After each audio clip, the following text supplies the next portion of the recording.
All right, we'll go ahead and get started. So, thank you so much for being here tonight and also for serving on the campground board. Sometimes, when we volunteer for these assignments, it ends up being more than we expect or different than we expect, and it gives us lots of opportunities to learn new things and stretch. So, thank you for your willingness to do that, and again for carving out a Wednesday night. You'll get this presentation later as a PDF so that you'll be able to access the links and some notes. So don't feel overly pressured to scribble some things down. We've shuffled our staff a little bit, as you all probably already know. And so we have here just kind of some outlines. There's overlap. You all already know we work together on a lot of things, but outline some of the responsibilities that each of us will be handling as it relates to campground boards or what our area of expertise is related to campground boards and who you could reach out to in 2026. Of course, Jessica's still going to be the expert on the finance part. We'll go to her for questions. Most of those HR things, or excuse me, IHQ things, HR, legal, risk, all the really fun things is Jessica's department. Dan's going to be on doing project support, which will mean a lot of different things, so we don't have time to go through tonight. He's going to be taking over quite a bit of the communications role, which will be wonderful. And of course, he's our resident parliamentarian and general policy wizard. So if we have specific questions, Dan's kind of the expert on that. And then I'll be working with you on strategic planning, marketing, working with the boards as a whole and committees. I'll be dealing with youth and family camps as the primary point person. So I do go to meetings for all three boards, so I'll be available for that stuff. And as always, let me know if you have any questions. Uh, all right, we're going to go through a lot of different topics, and we've shared some links as we can throughout here. And if you need other resources after, let me know. But we won't be able to talk about every single bullet point that we've listed. But I want to start by just outlining some key resources that maybe you haven't realized that are available to you. The first item I have listed here is the State of Michigan's Campground Rules book. This is a link to a PDF on the state's website. You can also find it by Googling it. The rules are from like 1979, I think, but they do still apply. So it's one of those oldie but goodie things. This tells us a lot about how the campground needs to operate to be in line with a public health policy. So it's really important for all of us to have at least a passing understanding of what those rules are trying to accomplish. Dan and I both have quite a bit of knowledge on what's in the rules book, so we're always happy to help with that. I'm not sure how many of you use SharePoint. It's a tool that was released in 23 or 24 called Our Ministry Tools, and you can find that on the church's website, and I'd be happy to provide that link to you as well. You do need a login, but it's free to do so. It's just a little bit of an extra step, which I know none of us need, but there's lots of good stuff on there once you get an account set up.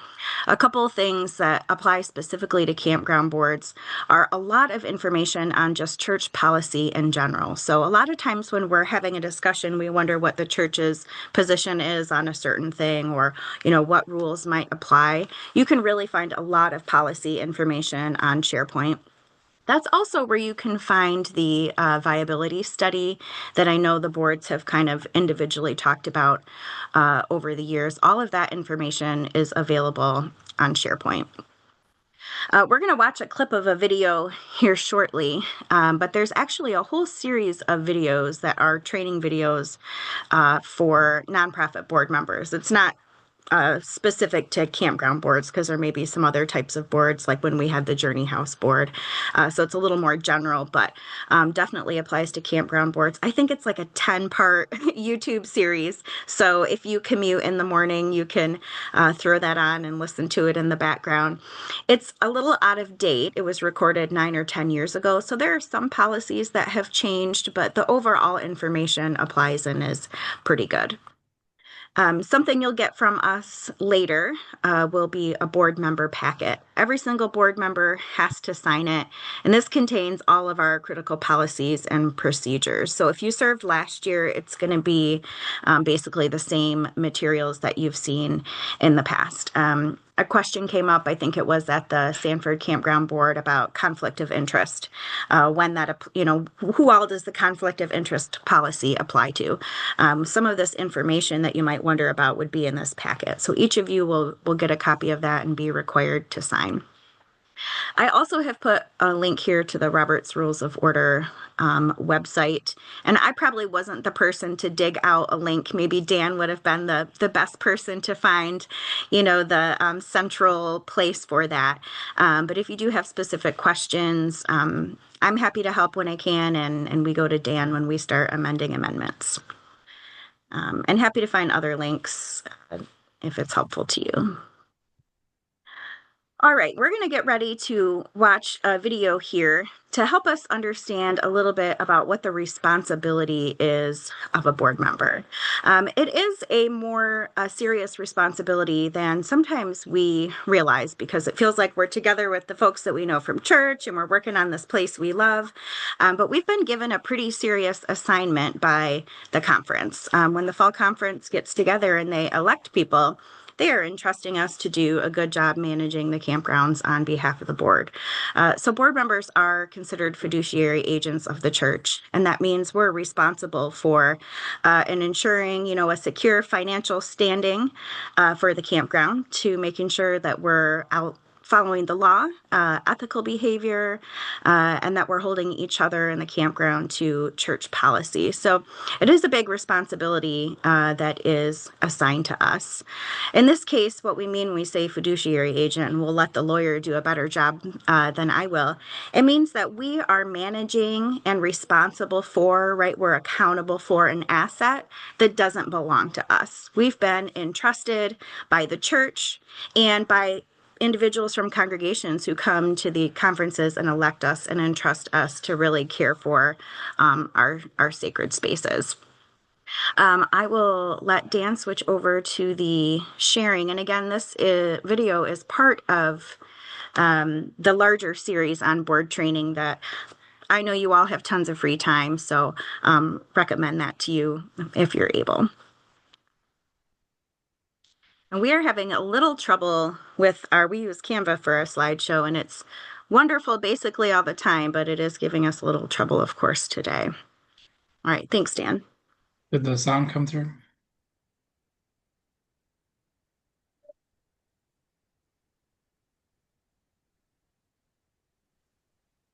I'm not Thank hearing you you. for joining this training session for nonprofit board.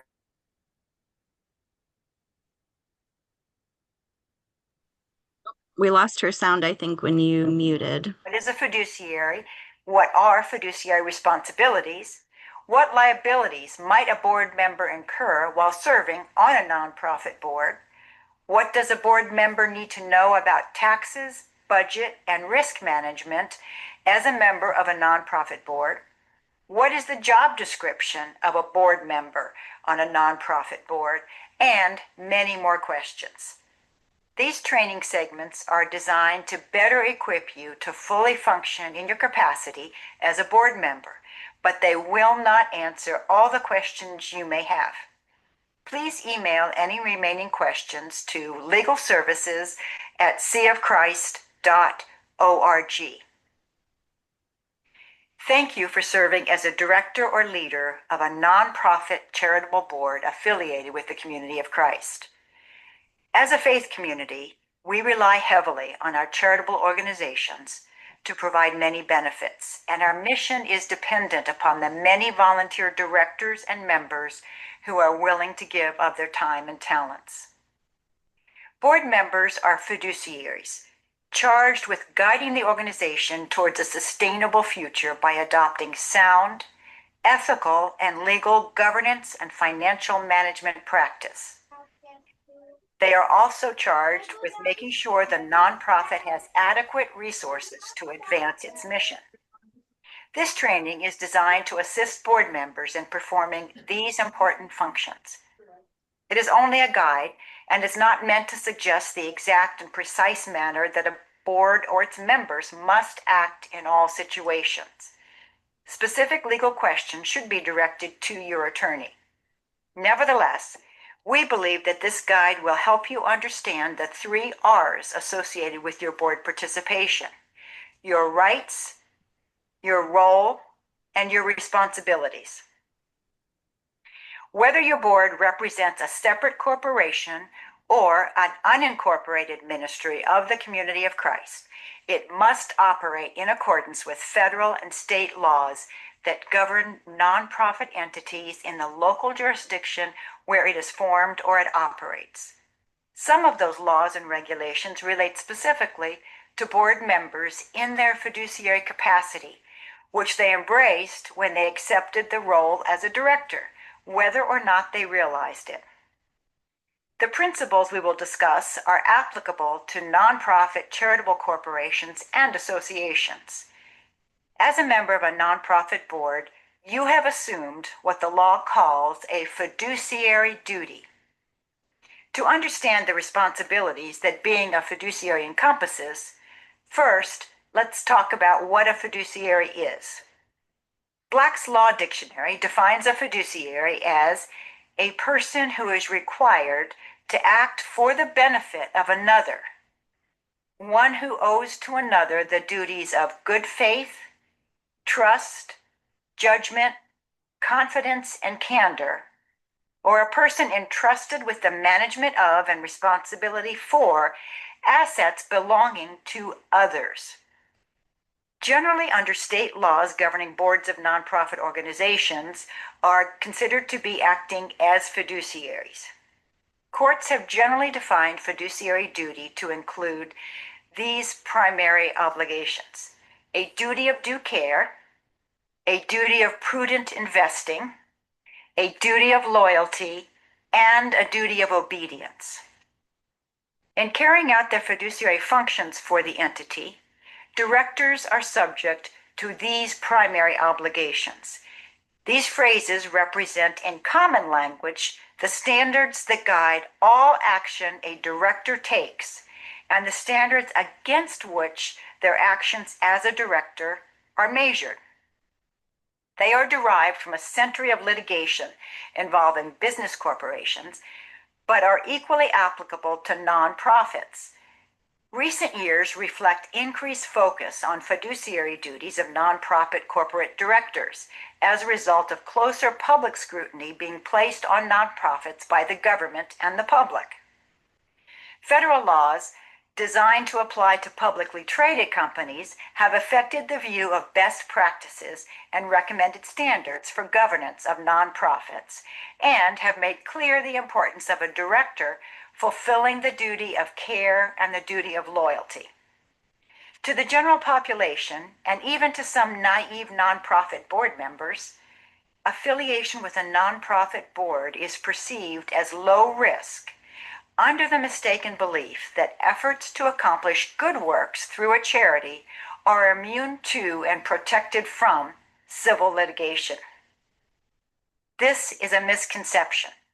Charitable immunity was a concept many years ago, but it has given way to the eagerness to pursue civil litigation.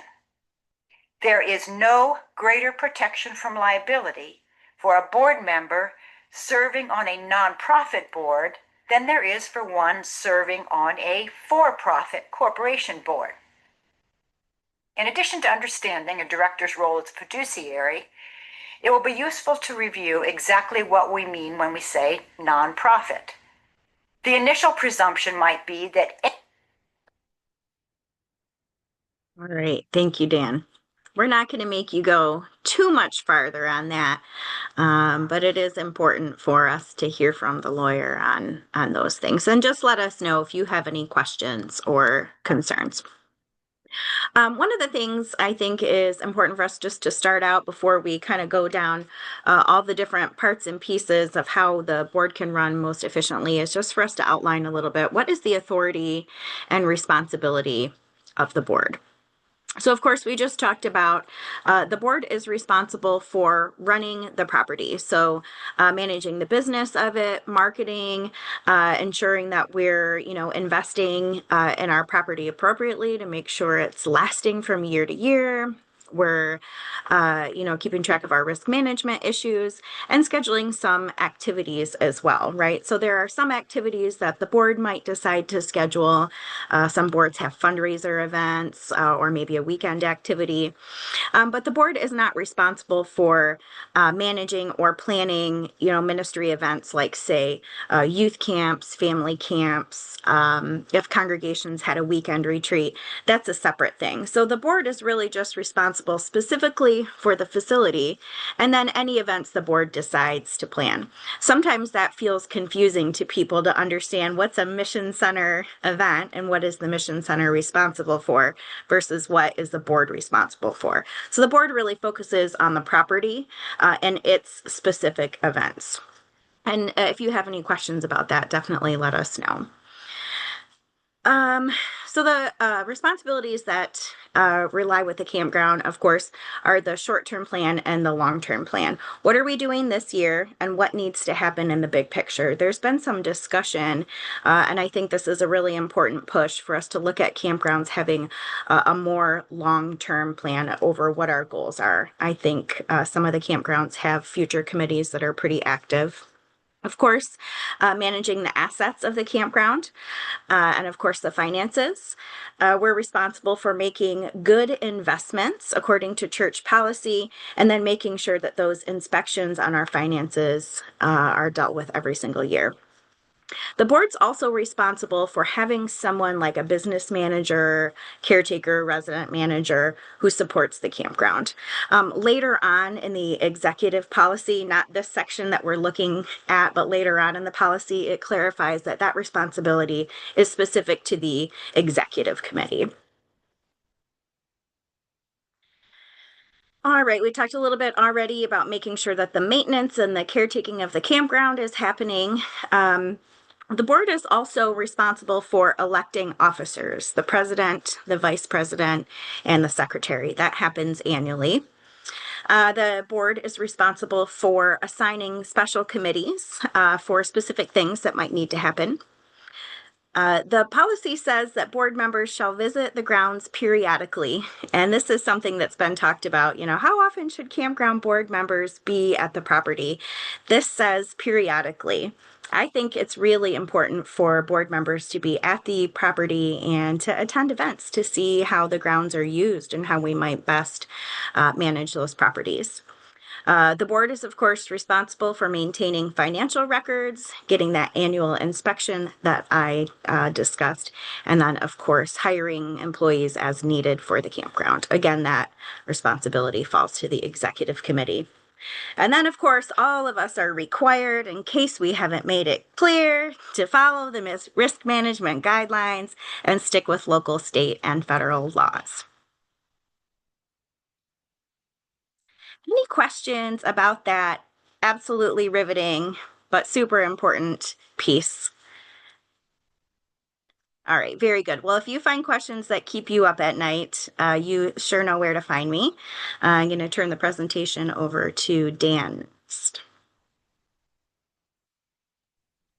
Thank you, Linda. So now we're going to move into some of the more detailed work of the board, and particularly as it meets. And we'll kind of pick up where that last item left off on the board's responsibilities. So, what is the hierarchy of rules to follow when you're faced with a decision? First of all, it's any legal requirement. So, and that goes from top down, from civics class, the federal government, to the state, to the county, to the township, city, or village where the campground property is located at.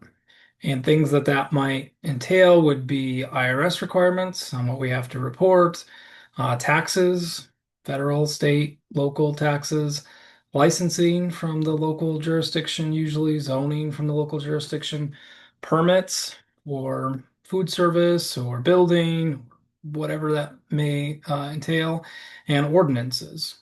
So each of your boards is going to have very specific things you have to deal with in your community that may be different from what the other two campground boards are encountering. And that may depend on each project you take on as well, how that's going to work. Some of those will be the same because we'll all be under the same state guidelines, but you have to check with how they're interpreted by your health department, etc. Next would be typically articles of incorporation. This does not apply for Community of Christ. Community of Christ is an unincorporated religious organization. For the most part, there are some entities within Community of Christ that have incorporated, but none of our campgrounds are under that aspect. So the next would be bylaws, which would be the Community of Christ overall bylaws for the entire church. And then the bylaws authorize various groups or quorums to create policies. And so this would be the first presidency and primarily the presiding bishopric that sets out all of the various things that apply either to the whole world church or specifically to the USA field. Following that would be policy set by the Mission Center Conference, and then the combined Campground Executive Committee, which we'll come back to, that sometimes sets a policy for all three campgrounds just in Michigan. Examples of those topics would be, as Linda just mentioned, risk management. Currently, we're all using the policy held by Community of Christ overall, so we have to meet whatever is in that insurance policy. Capital projects right now fall under a policy from for the World Church. The campground operating policy is what has been set within the Mission Center in conjunction with the presiding bishopric on how the Michigan campgrounds are going to operate. Then there would be the opportunity for a individual board to adopt a special rule of order or a standing rule of order. Those are kind of technical parliamentary procedure terms. None of our boards have done that so far, but they could adopt those if there's something you wanted to just not talk about repeatedly, but say our board's going to create this rule for our board, how we have meetings or something to that effect. And then whenever something's not addressed in any of those things, we defer to, it's called the parliamentary authority. Most of you know for our context, that's Robert's Rules of Order. That's not the only one out there, but it is the one Community of Christ has adopted. So if we don't find an answer anywhere else, we would look to Robert's Rules of Order. If we still don't find an answer, or there is something that's just been followed for years and so far hasn't been an issue, there is the last resort of following a custom or tradition. But if that custom or tradition does not fit anything above it and somebody, points that out, the rule does need to be followed.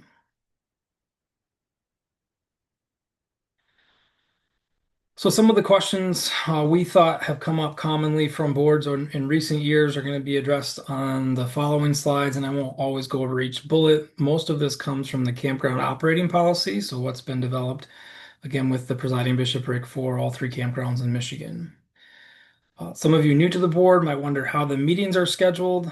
According to the policy, that's done by the vote of the board, so all of you should have hopefully receive notice or soon will be of the first meeting in January. The current board has set that date and time. And then there need to be at least 4 meetings at some point during the year. It can be more than that, but at least 4.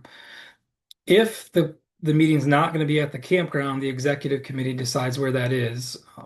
Each board does that differently, depending on where board members are coming from and what the needs are. Often weather, other events happening at the campground might mean the board's actually going to meet in another location, and that's fine.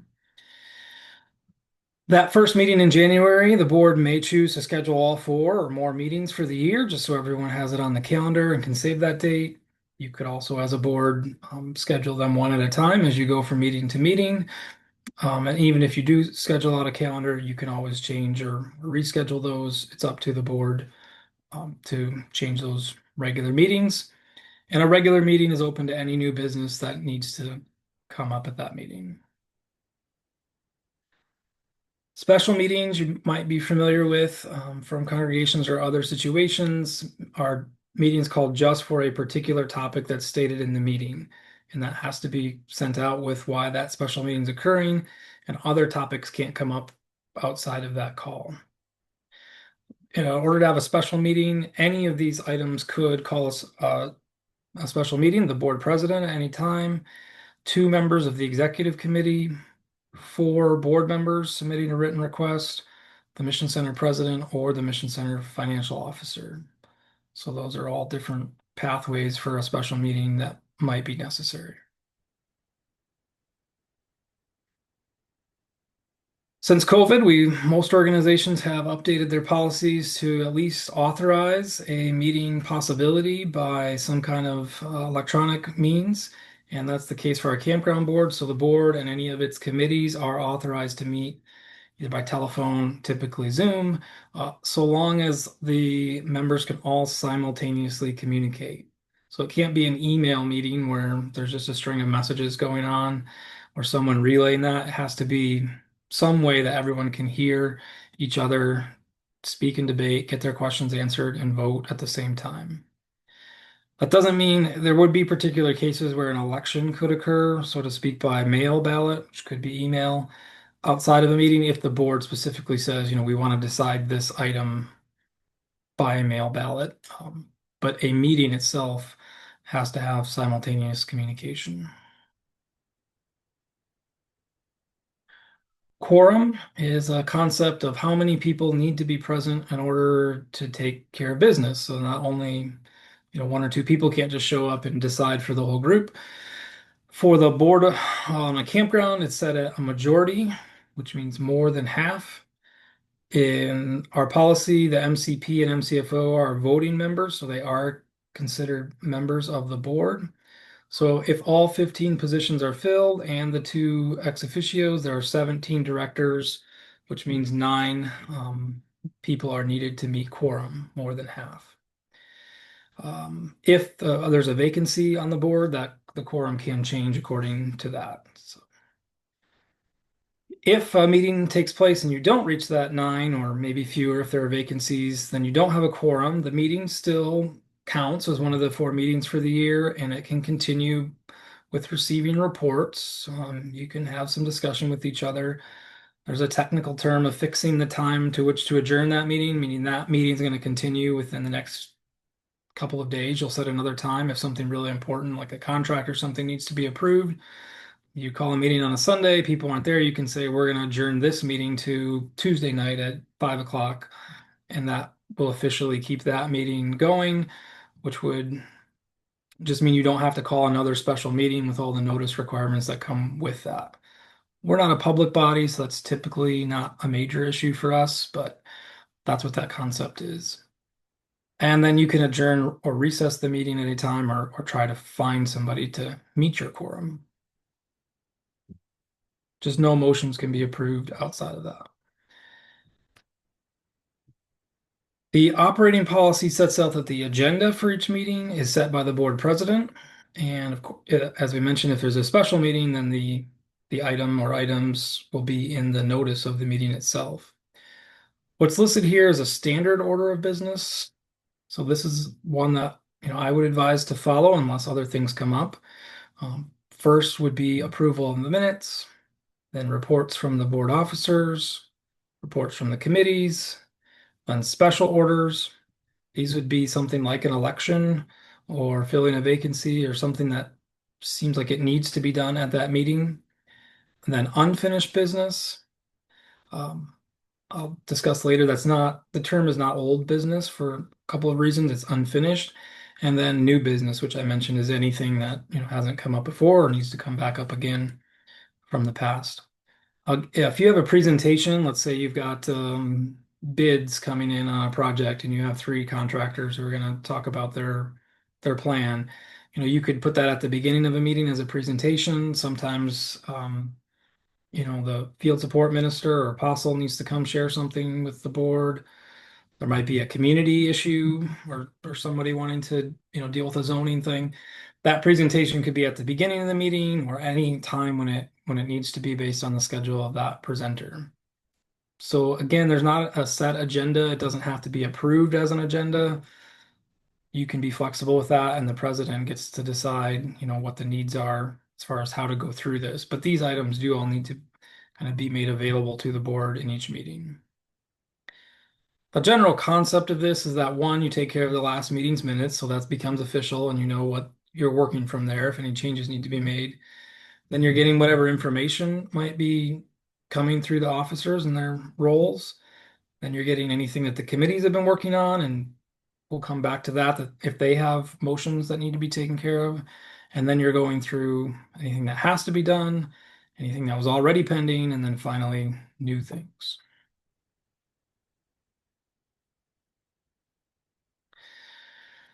Some of the common motions, that's the term in parliamentary procedure on how the group decides to do something. They move together to do that. So this is where somebody, states I move for something is the main motion itself. That's I move whatever that is, let the board hire this company to do this tree removal, etc. And those may come directly from a committee. So let's say the maintenance committee reports, and their report is we recommend company B to do the work because they've done that studying. Once there's a motion on the floor, there's a group of motions called subsidiary, which sub meaning below, meaning they come after that or attached to that. And you're probably familiar, these are the most common ones, not every motion, but amend, that's to change something. So somebody makes a motion, we're discussing it, and now you want to add something, insert, strike, change the whole thing. You can do that through amending. Refer to a committee. So maybe after discussion, the thought is the board's not ready for this, send it to one of the committees to look at more, or perhaps a special committee. Postpone definitely, that would mean came up in January, but we're not going to vote on it until June. And we set that time that we're going to bring it back up. And previous question would be to end debate and proceed to voting. Another group are what's called incidental. They could come up at any time, just relating to the meeting. Point of order, if you think the rules aren't being followed or somebody's rights are being um, taken advantage of, you would raise that point of order to ask the chair to rule on that, to correct something. If you disagree with the chair's ruling, you can then appeal it, and that means the whole board has to vote on what should happen, right? So if you believe proper notice wasn't given to make a motion, and the chair says it was, you still believe it wasn't, you can take it from the chair to the whole board. So ultimately, the majority is always going to get to decide those questions if necessary. You can make a request at any time if you want to ask about procedure or motion itself, the information that's needed. Division of assembly, that's when you ask to get the a voice vote counted. So if the chair says who's in favor, yes, no, they say it passes, you don't think it did, you can ask for them to do a counting vote of some sort. And that's just a repeat. And then privilege motions, meaning they have higher rank, you could move to take a recess or end the meeting. Again, there are hundreds of pages in Roberts. These are the most common things, probably more than any board's typically ever going to deal with.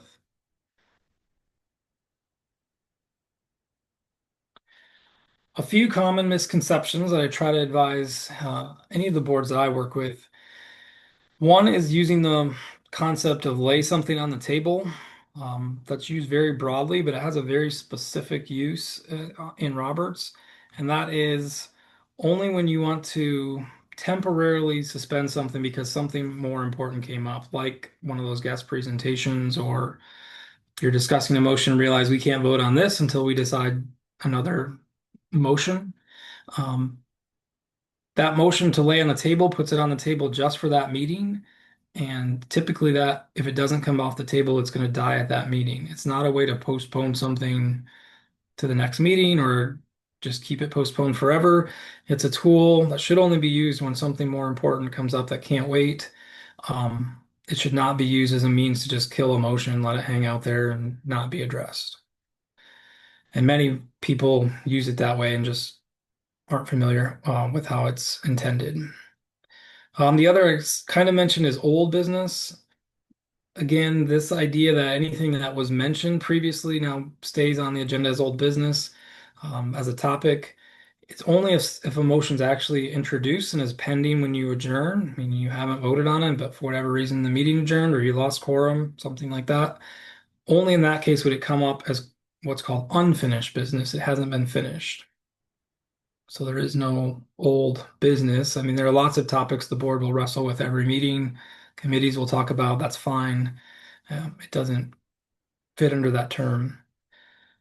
Also, call to order is not an item on the agenda. It's just something that happens, but it can happen multiple times if a meeting is in recess or in one of those rare cases where you had to adjourn the meeting.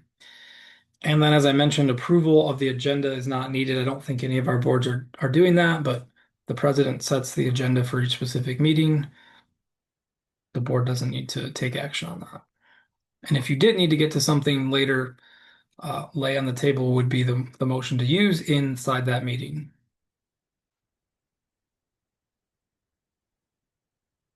When it comes to the time to vote, there are a few options for the chair to use. One is a voice vote. If you're all in person, that can work well, but if you're doing hybrid, it usually doesn't. That's just asking people to say yes and then no, and the chair decides. The next and most typical for a board is a show of hands, and that does work online because people can use the raise hand feature or visibly show their hand, and the chair decides the result. In this case, you should probably just count it, but if something formal came up and you really wanted to know each member's position, you could ask the body to approve a roll call vote, asking each member to vote individually and record their votes. And then also a ballot can be used so that it's confidential in an election or on a motion as well. That can be more difficult if you're doing hybrid, but there are ways to work that out also.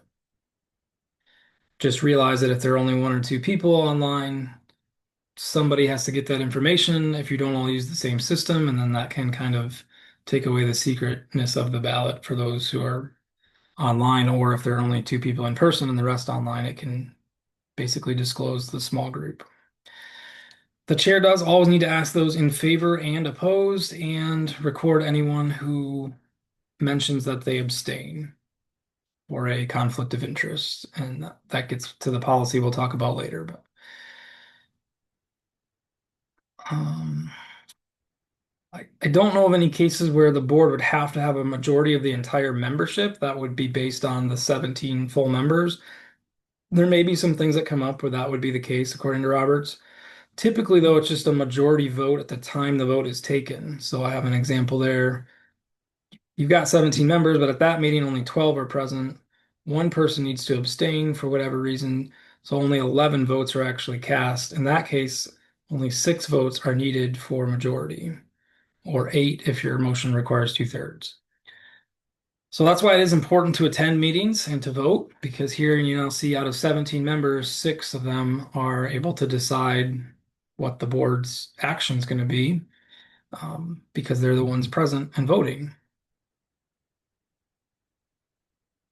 If you're not sure and you're reading through Roberts and there's some motions that say or, the highest is always majority of the entire membership. If you meet that threshold, typically you're going to be able to pass an action for the board. So if you have a majority, 9 votes out of all 17, um, that's typically going to allow you to do just about anything.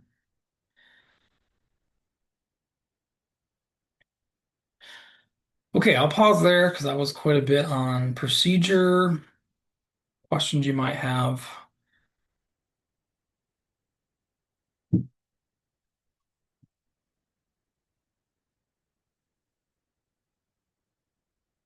See anybody raising a hand? Okay. So then we wanted to talk about the board officers. Linda mentioned that's one of the responsibilities of the board is to elect 3 officers, president, vice president, secretary, from among the directors. They each serve 1-year term. And right now that's all being done at the first meeting in January. So those of you joining the board will need to be prepared for that, your first meeting. There is another officer, the financial officer, but that role is appointed by the Mission Center financial officer and then sustained by the vote of the board. This is similar to what our congregational financial officers, how they're selected. And that person may or may not be a member of the board itself. So again, that's Jessica's going to appoint that person, and then the board's going to sustain or ask for a new appointment, but the board doesn't choose that directly. And then the policy does allow the secretary and financial officer to appoint assistants if they choose, and if they do, they would be also sustained by the board. They don't have to be members of the board. The duties from the policy of the president are to preside at all the board and executive committee meetings, attend and participate, or assign a designee to go to all the standing committees. And then they may sign any agreements with the campground board financial officer once they're authorized by the board. Generally, this would only be if a contractor requires two signatures, then the president would add their signature with the financial officer. There are a lot of other roles for a president of a board that you'd find in Roberts or other places in the church bylaws, but these are the three items spelled out in the policy. The vice president, fairly simple, assist the board president and step in if the board president is not able to be at a meeting. I don't think I have it in here, but if neither the president or vice president are at a meeting, then the board would need to elect a chairperson pro tem, someone who's just going to chair the meeting for that time when neither of them are there. The secretary has more duties spelled out in the policy. That is to give notice of all the executive committee meetings, distribute the executive committee meeting minutes to the committee, give notice of all the board meetings, distribute the minutes of all the board meetings. Again, these are state within 10 days of each meeting. There's been some discussion on whether or not that means within 10 days after the meeting or within 10 days of the next meeting. The combined committee still hasn't really interpreted that officially, so each board's been doing that and along their practice. But I think the ideal is within 10 days of the meeting so that everybody gets them soon after and can review them and remember them. But if you go the other route and get them 10 days before your next meeting, again, that still allows people to review them and make their changes. Secretary needs to keep attendance, responsible for any official communications, and then maintain copies of the minutes and reports. We'll come back to records retention. Financial officer has quite a few things listed out, but they really are probably what you would expect. Collect and distribute money, sign bank accounts, manage all of those accounts, invest the funds, prepare a budget and a balance sheet, give that report to the board at each meeting, do the annual report, provide any tax preparation, sign any contracts, and serve as chairperson of the finance committee. A lot of this is here for banks themselves. Sometimes when we go to get an account or put a new financial officer on there, they require some of these items from our policies to do that. The elections, as I mentioned, right now, the practice is to hold these elections the first board meeting of the year. The policy doesn't actually say that, but that's just been commonly accepted. The new board members are involved with that. Each office is voted on separately, so president, then vice president, then secretary. If the board's not using a ballot, then a voice or hand vote is taken on each nominee in the order that the nominations were made until someone gets a majority. This isn't always intuitive to folks, but if you're not using a ballot, you have to have some way to vote on everyone. And it's not just counting votes for each candidate. So what you do is, Dave is nominated for president and Sarah and Steve. You just vote in that order. Those in favor of Dave, those opposed. If there's a majority, that's the end of it. So you have to know that, and then you have to know to vote against the candidates until you get to the person you want to be in office. I think we've worked it out to use a ballot so that we don't have to go through this kind of strange process. But that if it's not working for some reason, the ballot's not working, this would be the way to do it. So everyone vote on first person. There's not a majority yet. Go to the next, go to the next. This is what's called filling blanks under Roberts, where you're going through the options. And since there's no way to rank nominees, you just vote on the order that they're made.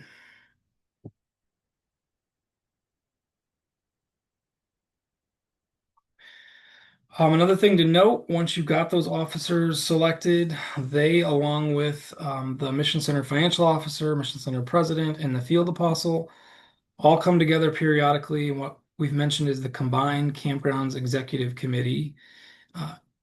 And they decide on policies that are going to apply to all three campgrounds. There aren't too many of them right now.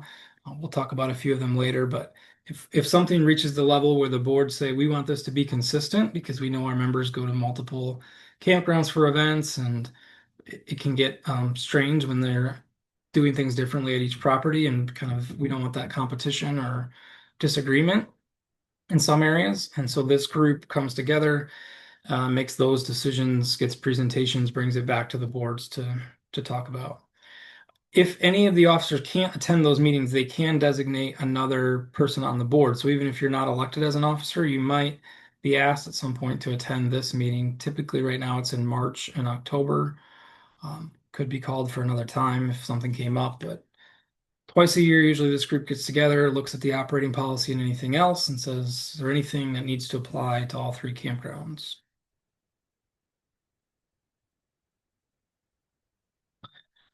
Okay, I'll keep going with board committees because these are important and have generated quite a few questions. So the first committee is the executive committee of the board, which is similar to the one that is the combined executive committee, right? When we put them all together. But each board, the president, vice president, secretary, financial officer, and mission center president are the five people who make up the executive committee, and they have some pretty broad powers in between the meetings. They generally just supervise anything that's happening with the power to act. Meaning, if something comes up between board meetings, these five individuals are the one who will make a necessary decision. They, as a group, will nominate the members to all the other committees, and then the board will sustain those or not. As Linda mentioned, it's spelled out here that the uh, responsibility that's given to the board to hire employees and hire the manager specifically is designated as being within the executive committee's responsibility. So these five people are going to search out, post the job, interview, and then finally contract with anybody who becomes an actual employee or has a volunteer agreement, meaning they're staying on the grounds in exchange for service or something like that. And there should be a liaison between the executive committee and the campground employees, and the executive committee appoints that person. They have the authorization to spend up to $10,000 in an emergency. So it's quite a bit to take care of there. They also have the job of reporting to the Mission Center Conference. So when you have that written and verbal report, it should come from this committee, and perform any other duties that come up either from the board or from the operating policy. So that's something to consider when you're electing officers. Not only how will they do in that role, that hopefully you know their responsibilities, but how will they do essentially as the emergency, management team of making these decisions on your behalf in between meetings. And as you see, it can be significant: hiring staff, large expenses, etc.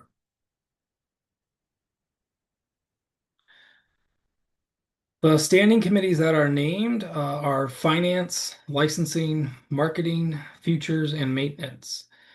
You don't have to have all these standing committees operating, but this is what's in the policy. Again, the members are nominated by the executive committee.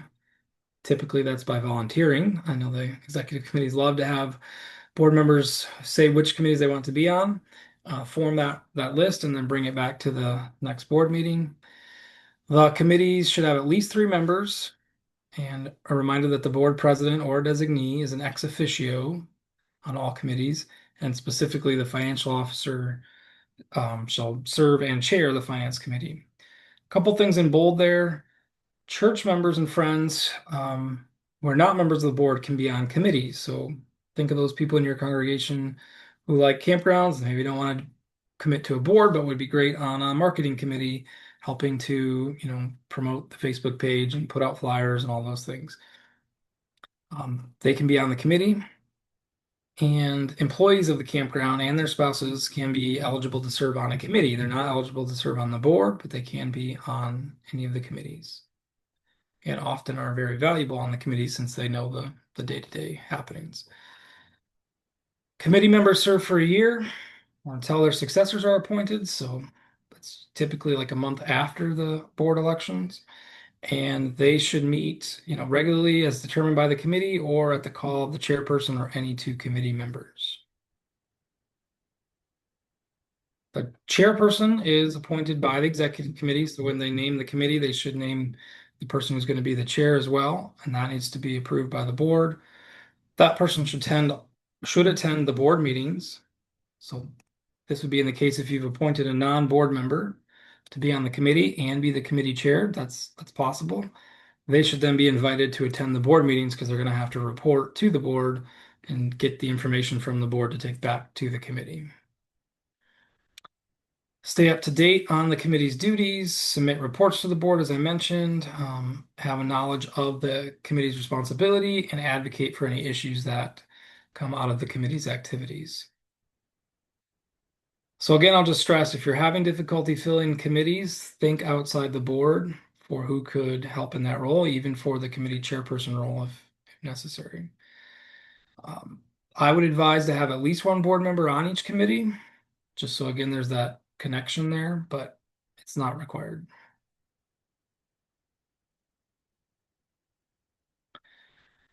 Linda went over the authority of the board, but now we're down to these committees, which work on behalf of the board. What is their authority?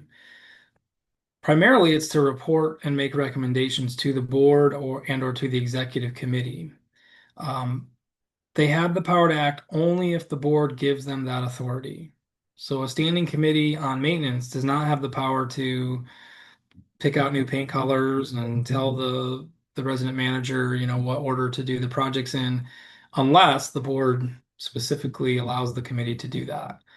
The committee's job is to research, get quotes, look at different options, evaluate, talk to the resident manager, see what's happening, put all that together and make a recommendation to the board saying we've studied all of this and we think this is the best option, or here are 3 options to consider that all would work. It's up in, to your hands now, whatever that might be. They should talk to each other as well, right? To fulfill what we've talked about, the licensing, the legal requirements. Sometimes that's going to have to be a collaboration. Do we have the money to do this? Can we do it the right way with the zoning requirements? What's the future plan going to be? All those have to be integrated. So the committees are going to have to work together on that. That might mean a joint meeting. It might mean one group meets and gives the next step to another group, however that works. But the main thing to underline here is that committees don't get to pass anything, they don't get to pick anything unless the board says, we decide that you will get to make that decision as a smaller group.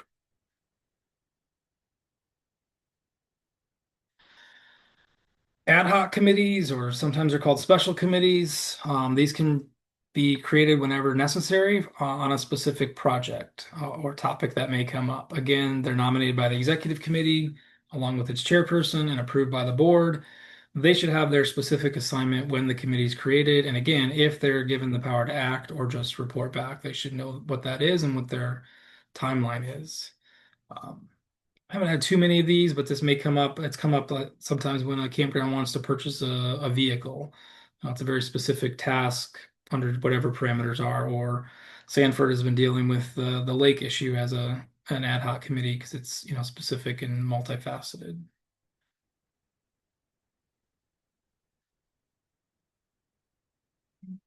Did that. Some procedures then for small committees. Because these are small groups, they don't need the formality of a full meeting. And Roberts actually says that these apply to boards as well in cases where there's not more than about a dozen members present. So there's some leeway for our boards to look at these and say they may work for us, particularly when we have less than our full membership coming. That's up to the discretion of the board and the chair, but know that there is some flexibility if your meetings are effective and there's just a need for some flexibility. Roberts does provide that, but particularly in a small group, like 3 or 4 members, there's not a need for all of the rules. So what does it specifically state? You don't have to stand, of course. We're not going to do that in our board meetings anyhow, but you can just use your hand. You don't need a second for a motion. The purpose of a second is, are there enough people to consider this? Well, in a group of 3 or 4, every idea gets considered. There's no limit to speaking. Appeals should probably never happen in our context. You can just discuss things informally. You don't have to have a motion on everything. You're in a committee, you're dialoguing. Once something does become clear to everybody, you can just take a vote on that without going through the formal process of I move and all of that. Just come to consensus on this is what it is.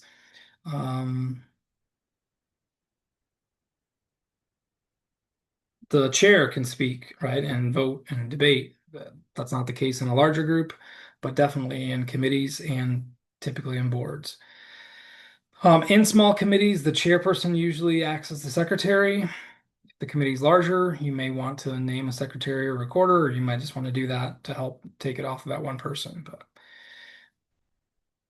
so note that somebody should be taking notes to make the report back to the board. And then if a committee is given power to act, then in those cases, the committee itself does need to have minutes and, record the motions it's approving on behalf of the board.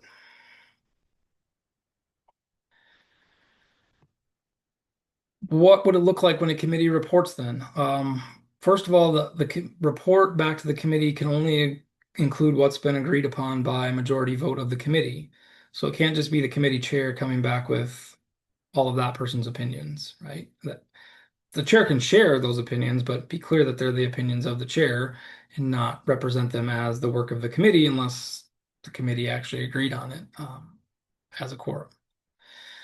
Quorum would be majority of those on the committee.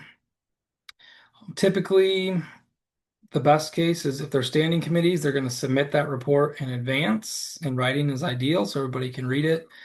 But if not, they would just give that report during the meeting, and once that's given, the board has received it, there should be no motion to adopt it unless there's a very specific scenario where the whole report needs to be adopted. So you don't want to move to adopt the committee report, because if you do, that means you endorse every word of it the way it was presented as a board, and that's typically not a wise thing to do. And the committee is generally not asking for that. At the end of the report, if there are motions to be considered, again, they've evaluated some bids and are recommending a certain one to be picked. The chairperson, whoever reports, should just say that at the end, and then in conclusion, the committee moves XYZ. And in that case, there's no second required because the committee's already given that consideration, and it just becomes right before the board at that time. So that's another reason why committees go a little bit earlier in the meeting.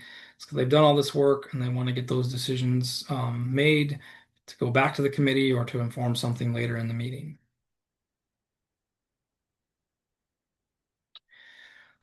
This is just if there's a need for a detailed report. Again, maybe a really large project, Park of the Pines had a dining hall, and I know their committees went through some pretty detailed reports because they were dealing with, large sums and multiple contractors and all of that. This is a template from Roberts on how that can look. And I've already addressed this, so if there are recommendations within the report, summarize them at the end, and then just make those motions and deal with them right there when the committee is reporting.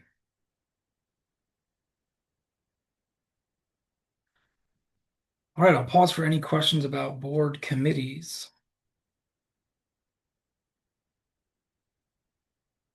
Yes, Andrea. Dan, yeah, I have a quick question. I just want to make sure that I heard you clearly. The chairperson of a committee does not have to be on the board? Correct. Okay, thank you. Yeah, we'll look that up in the policy, but I didn't see that. Dan, is my understanding when I read the policy that it does state that it also states that three committees should consist of 3 people. Yes. So you saw it did say the chair has to be a board member? Yes. Okay, well, let's look that up then and make sure we clarify that before the meeting's over.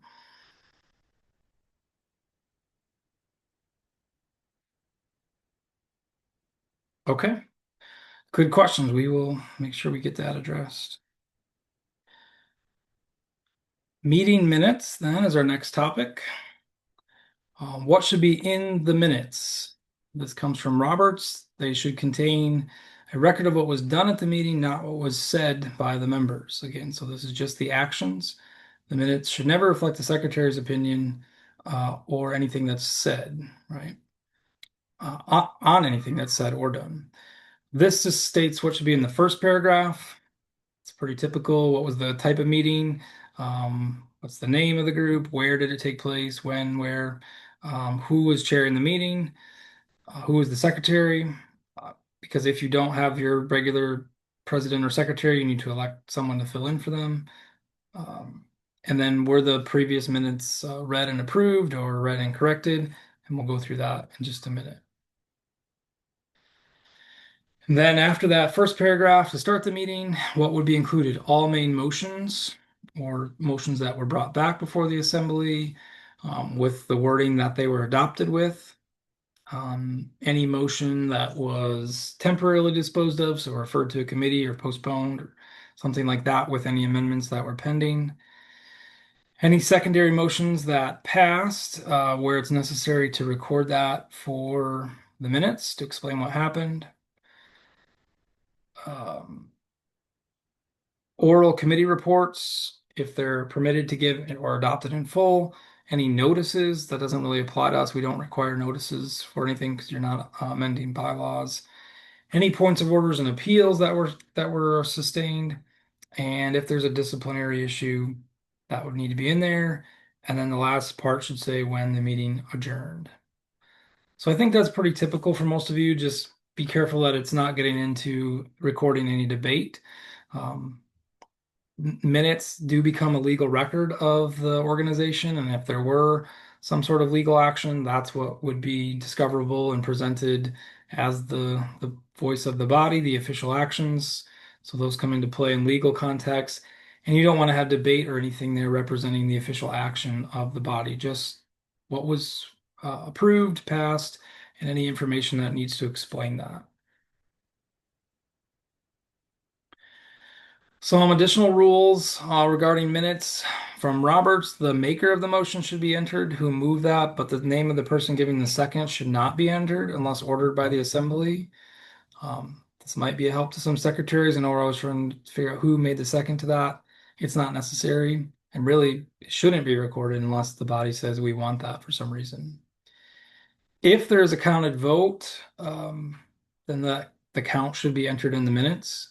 Or if there's a ballot and the details are given to the group, then that needs to be entered in the minutes. If the chair just determines it's a majority, either by voice or show of hands, then you don't have to write that down unless it's actually counted. If there's a committee of the whole that needs to be recorded, I haven't seen any of our boards ever need to use that. When a question is considered informally, it should be recorded under the same rules if something actually moves to a motion. So this informal consideration is possible in committees and boards. That just means the board's dialoguing about a topic without a motion on the floor. And then you come to a consensus on what that motion should be and take that vote on it. In that case, you would treat it just as it were a regular motion. And you could either put a person who makes that final motion as the mover or just note that informal consideration led to this motion and then it was adopted. If there's a detailed need of a committee report or something in the minutes, again, if you need to adopt the whole thing for some legal reason, that can be done. And then if you did have a speaker come, you should give the name and the topic, but don't try to put in all the remarks of that person, just who presented and what generally did they talk about.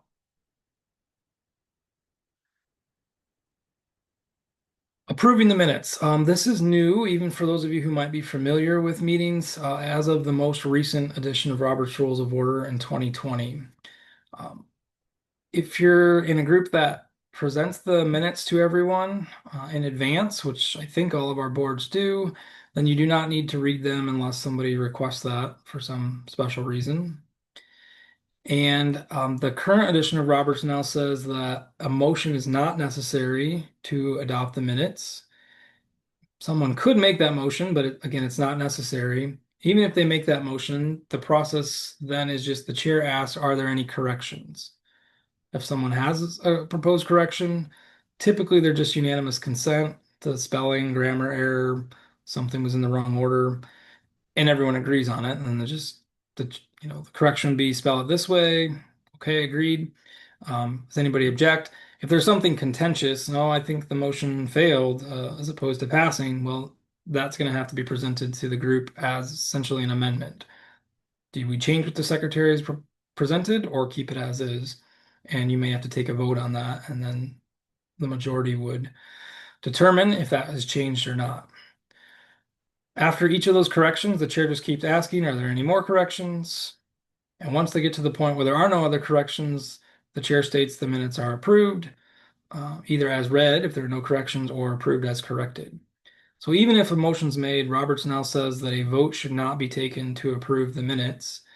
The rationale there is that the only way to object to the minutes or to oppose them is to change them. And they have to be approved. They are the record of the body, so you can take as much time as you need to correct them, but in the end, once that correction process is done, they simply are approved. And there's no voting on them. Not a big deal, but that's just the current version, and it may save you a few minutes in your meetings. You don't need that motion. You don't need a vote. One other thing that does come up, even if you weren't present at the meeting, you're still a member of the board and you can be part of the process of correcting the minutes based on what you know or whatever the situation is. You don't have to be present at that meeting to approve or make a correction suggestion to the minutes. If the minutes need to be corrected after that in the future, so somebody wasn't there to adopt them, but they found an issue later, or whatever the case may be, there are other ways to amend something that was previously adopted. But we're just talking about if there's a current draft of minutes for their first consideration.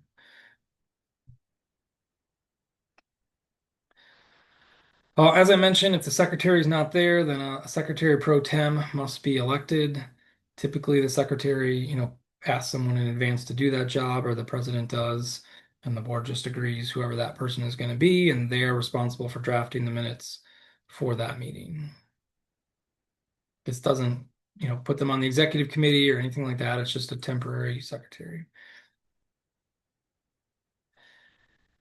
And then I've listed the records retention policy here. This is the Community of Christ policy on what campgrounds need to keep. There's a lot in here. Particularly right now, we're talking about the minutes. You notice those are in the last section of things to send to the archives when they're no longer used. That essentially means once a campground board is disbanded for some reason or combined. So those need to be kept locally in perpetuity at the campground. I know this can be a struggle when secretaries change, but ideally the minutes should be held at the campground or in collaboration with Linda or Jessica at a mission center office or someplace where we know where they're at and people can access them if they need to. And that's the main item that needs to continue on and on. If there are legal issues, land issues, deeds, wills, trust, estates, someone donates something, those should all go to the Office of General Counsel right when the item takes place. And they store all those because they are the ultimate holder of any of those paperworks as trustee for the church. And then there's a list here of the various things which mostly apply to the financial officer on things to keep for 1 year, 5 years, 10 years, 15 years. I think these are all financial officer items, other than maybe the 15 years, which would be board records, things of historical value, not the minutes, but like warranties or things that no longer apply after 15 years is kind of the maximum that, again, if it's not a deed or a legal document, after 15 years, they can be shredded.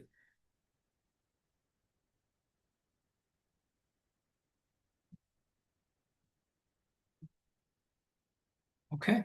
Any questions before I turn it over to Jessica?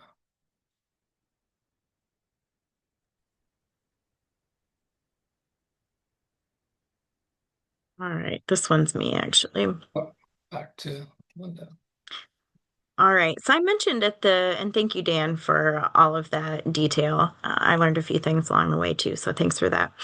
I mentioned at the beginning that we are really also trying to focus on strategic planning, right? Not just kind of going meeting to meeting and, letting the board just and the campground run as is, but really staying focused on what our mission is, what our hopes are for the campground, and what we need to do to maintain and improve and meet our goals.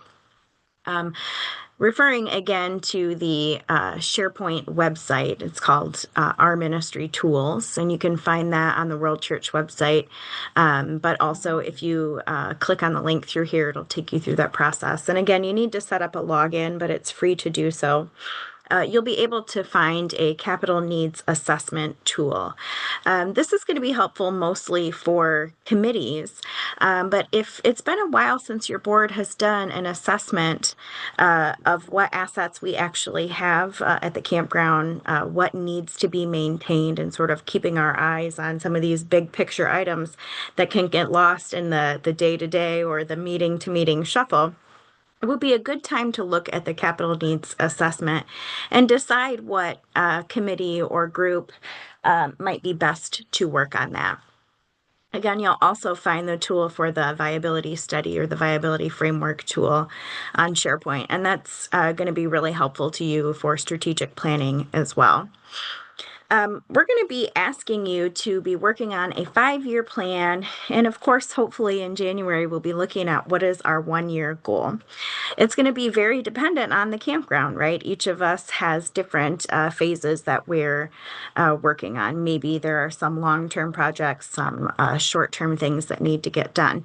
This year, perhaps Camp Sanford's going to really be focused on restoring the waterfront. Maybe that's the 1-year goal. But we don't want to lose sight of all the other things that would need to happen at the campground in the meantime, right? So we have to have kind of both visions. One thing that I want to talk about as we think and try to be strategic in imagining what the campground really needs is how we recruit people to work on the board and on the committee.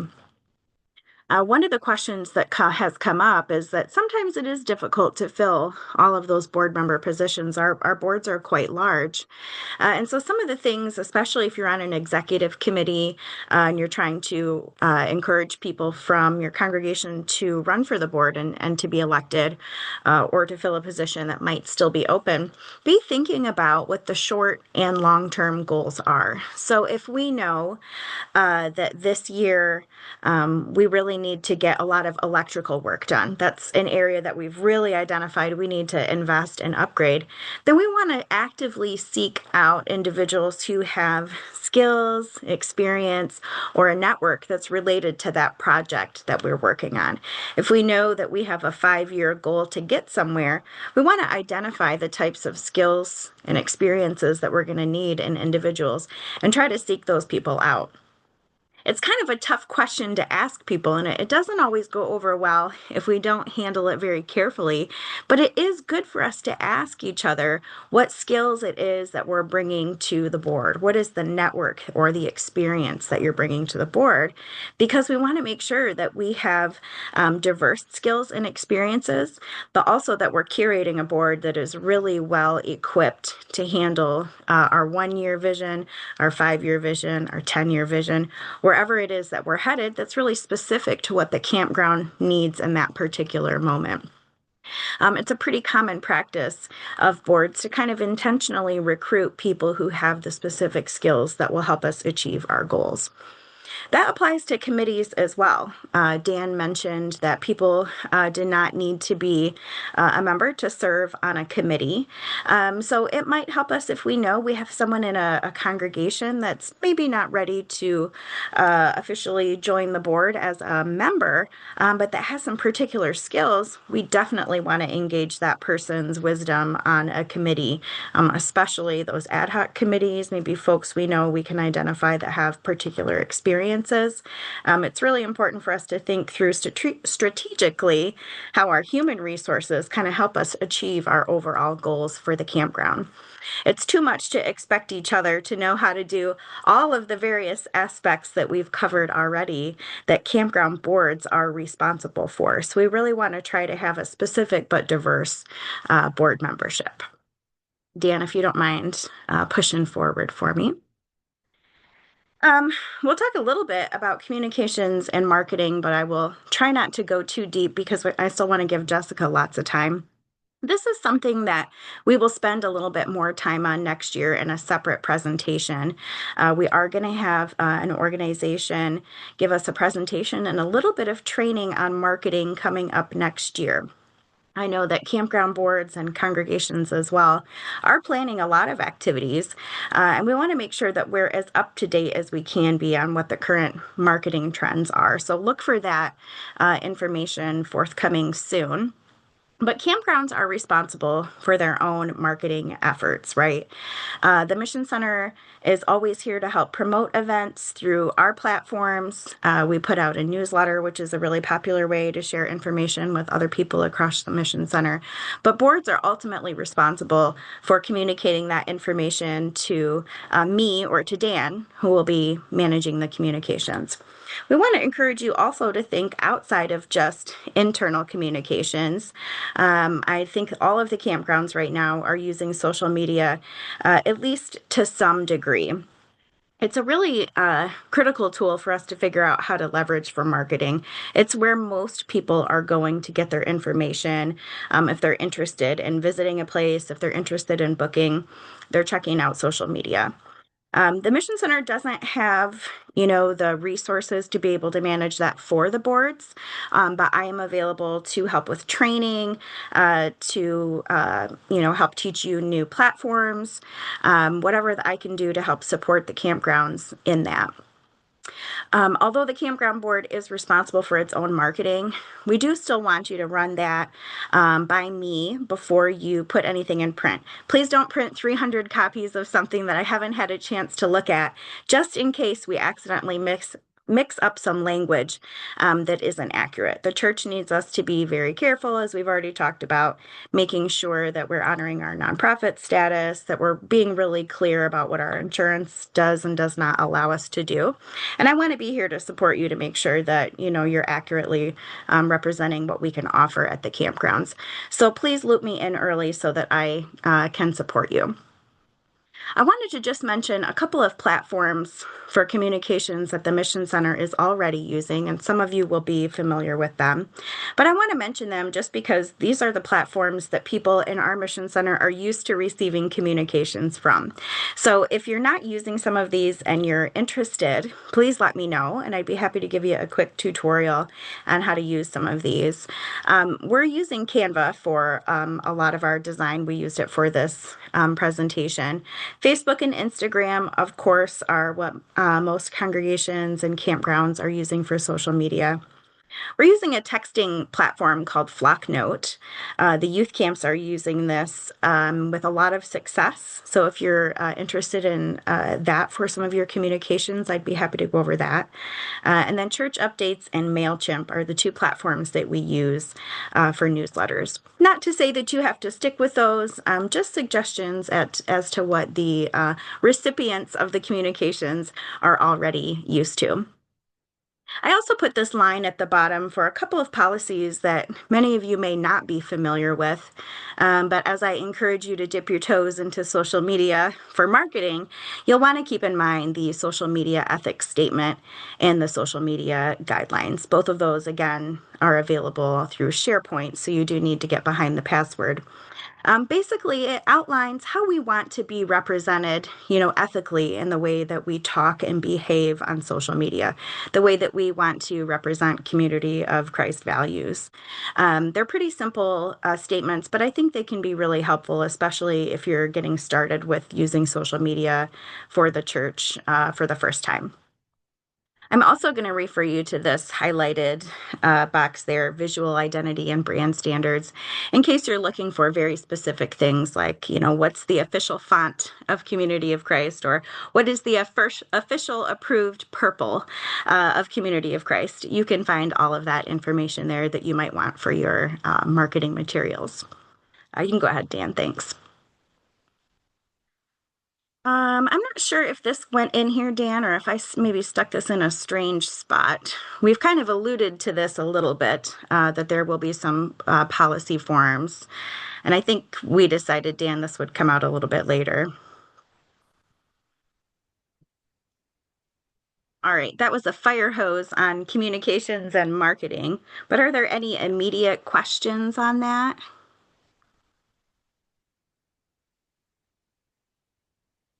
Right, well, please feel free to reach out to me if there's specific things that you have questions on related to that, and I'd be glad to help you. I do have a question Sure, on Bill. the Yeah. Facebook pages. Um,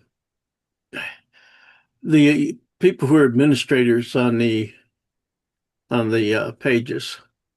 Um, I'm how do I say it? So for Sanford, currently the person who are the administrators of that page are not board members. Should they be? I understand there's a difficulty in continuity of that page as board members change. Um, and then also, and I'm not all that familiar with Facebook stuff anyways, but I noticed there were some posts the other day on our page that I think someone confused us with another campground by the same name Mm. and some rather derogatory comments. And so how can that be addressed? Sure. As far as the derogatory comments, especially if you think it's not us, you can always send those to me by email so that I can look at them. I'm an administrator, I think, on all of the pages, and I can always get involved, especially if it's, a misrepresentation. Definitely let me know. That does happen. Um, to jump back to the previous question, I want Dan to be able to jump in case he thinks, from a parliamentary perspective, because I have some opinions, but we'll go with the rules first. Yeah, I think this goes back to the question of standing committee chairs as well, which I'm reading through the operating policy again, and I'm not seeing any current reference to anything about the standing committee chairs being required to be a member. I'm just seeing that all committees and their chairs have to be nominated by executive committee and approved by the board, and they can be committee members can be anyone. So I think the idea of a webmaster or a social media contact falls under either the purview of a committee if the board gives that to the whole committee, or it would be under the concept of a volunteer, which the board can name someone and the executive committee in particular can arrange that agreement. Should that be something that's addressed annually, or is that something that just uh, dealt with once and then no need to address it again unless there's a change? It's probably something that's worth addressing annually because they have pretty broad permissions on Facebook. I mean, depending on what role they've been assigned, they may be able to delete important things that we might prefer to keep or post or make, choices on behalf of the campground. It's probably worth, addressing regularly for sure. I also wouldn't be in support of immediately, assigning all executive committee members, authority either. There should be a reason that individuals have access to the account and they're exercising some kind of specific duty. I'm not opposed to it being a volunteer. I mean, I don't, as with other committee assignments, I don't know that it needs to necessarily be an elected board member, but whoever has access should have access for a reason. Thanks for that question, Bill. And if you would, when you have time, send me the item of concern and I'll take a look at it. Will do. Oh, good. Even more fun stuff. And we'll invite Jessica to share with us on the finance piece. Yeah, so I'll try to get through this quickly. Some of this has already been mentioned. When it comes to a budget, that's how we operate. That's what we base most of our expenditures and income on. A budget should be balanced, meaning the income and the expenses should match. We should not be budgeting more for expenses than we have income. And it should also be fiscally responsible. It was mentioned that financial statements are to be presented at each board meeting, and year-end statements are also to be provided. Those statements there's two parts. There's the budget statement, which shows what the current budget is and what the year-to-date totals are for those line items. And then the balance sheet shows you all of the different funds and those balances.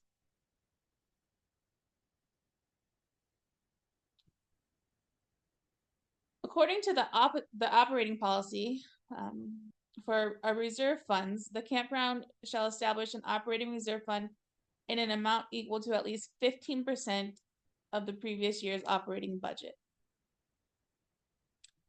And the other reserve fund shall also be established for development and equipment.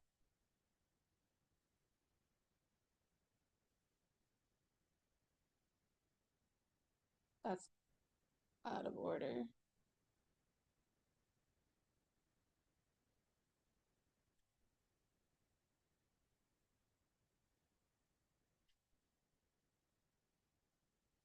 Went ahead too far.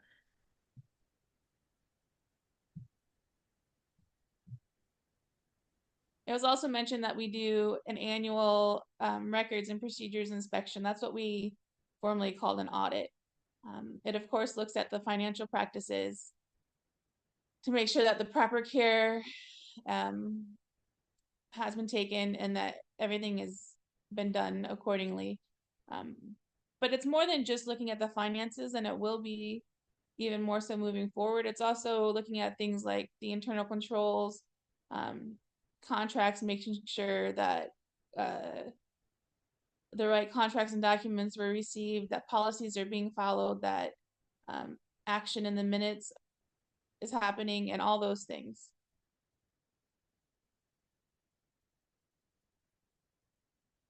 Loans. If a campground needs a loan, the only authorized lender is World Church, and that's through the House of Worship Revolving Fund. They do loans for building programs such as a purchase, construction, expansion, or remodeling of facilities. So that is an application process. And as far as boards are concerned, loan agreements of $25,000 or less for campground capital improvement and development, including the purchase of additional property, may be entered into only after 2/3 vote of the board. Loan agreements for more than $25,000 also require a majority vote of the Mission Center Conference. And all loans are subject to the guidelines of the World Church and have to be approved by the Mission Center officers, field apostle, and presiding bishopric.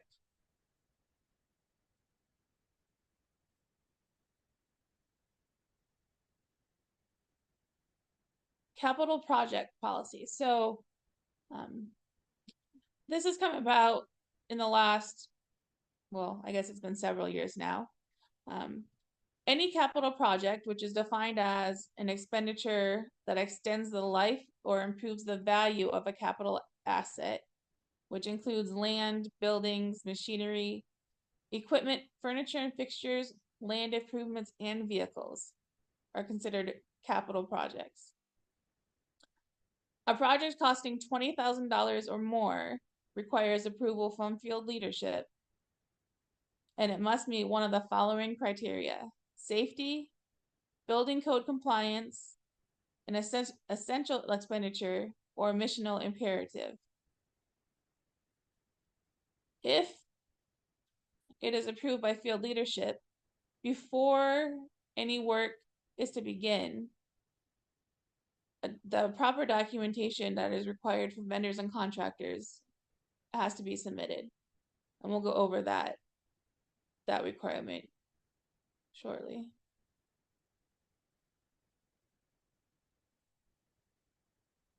When it comes to expenditures, the financial officer is responsible for the disbursement of all funds, and they do that by following the operating budget or if there's board action. So if the board votes to use $10,000 from their vehicle reserve or something like that. As it was stated, the executive committee may approve an emergency expenditures up to $10,000 without board approval. But board approval is required for all non-emergency expenditures that are not included in the current budget and any single line item purchase of more than $10,000.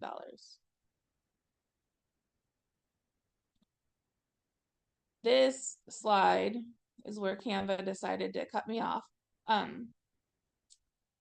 So what it was going to say with expense reimbursements, occasionally people make purchases with their personal funds for the campground, and then want to be reimbursed. Expenses may be reimbursed if the purchase was pre-approved and proper documentation, such as a receipt or invoice, is provided to the financial officer. By pre-approved, I mean, so with our campground employees, in their employee agreement, there's often a spending limit that's defined, how much they can spend before needing to get approval from the financial officer. That's typically for things such as fuel or supplies, minor maintenance, or those type of things. Permission can be given for others to make a purchase, but that should be arranged ahead of time. It should never be the financial officer finding out something has been purchased or done by getting the receipt or being sent the invoice without knowing that that is going to be happening. And that's for several reasons.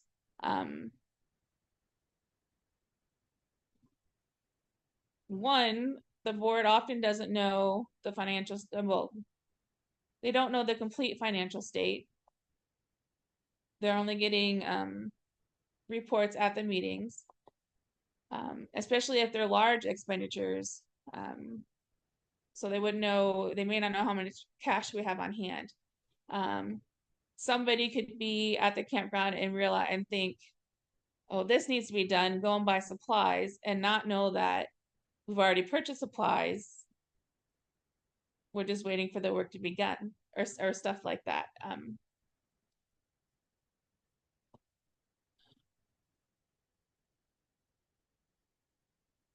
You can go ahead, Dan.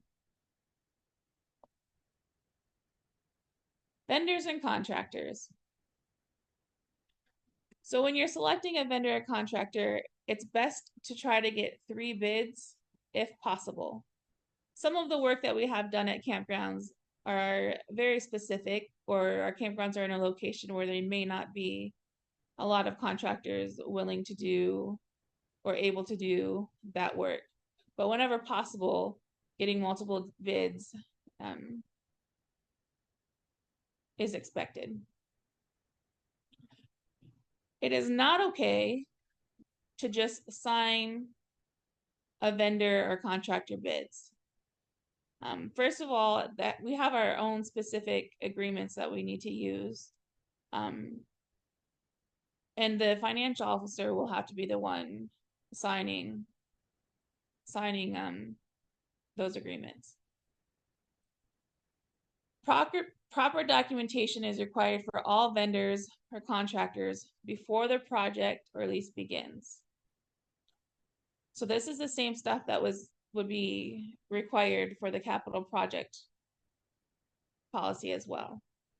That includes the scope of service, what that bid or that quote was, a Community of Christ service agreement, a W-9 from the service provider, and a certificate of insurance naming Community of Christ and the campground as additional insured parties.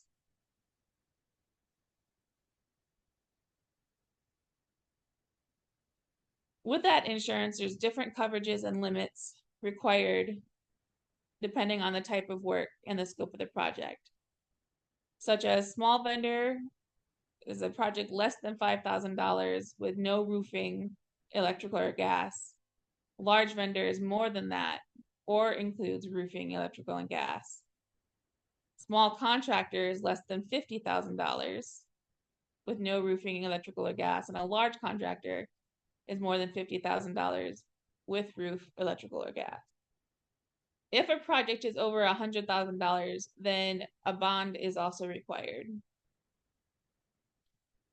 There's also contracts for professional services, such as architects and engineers, and high-risk activities, and lease templates as well.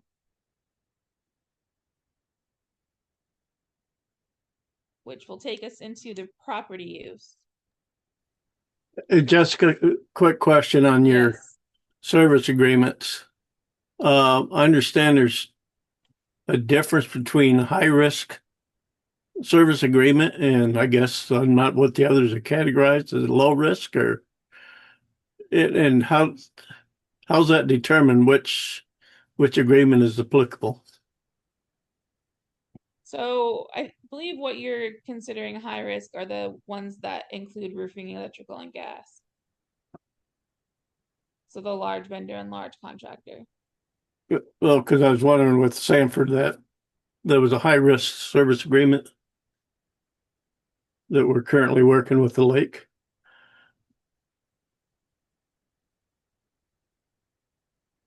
In a minute, I can check into that and make sure, but I believe those are generally, unless Dan knows now, those are generally if it includes roofing, electrical, and gas. Yeah, definitely if it includes the roofing, electrical, or gas. Otherwise, it's a case by case, I think, by the general counsel. It can depend on, if it's heavy equipment or what they deem to be a higher risk activity. Well, that makes sense because we're dealing with heavy equipment there. Okay. Thank you.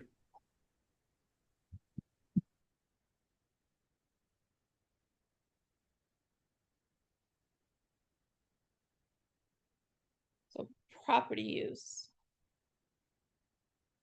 Facilities are not to be used at any time for hunting, whether it's with firearms, bow and arrows, traps, or whatever it may be, or for receptions or gatherings where alcoholic beverages are being consumed.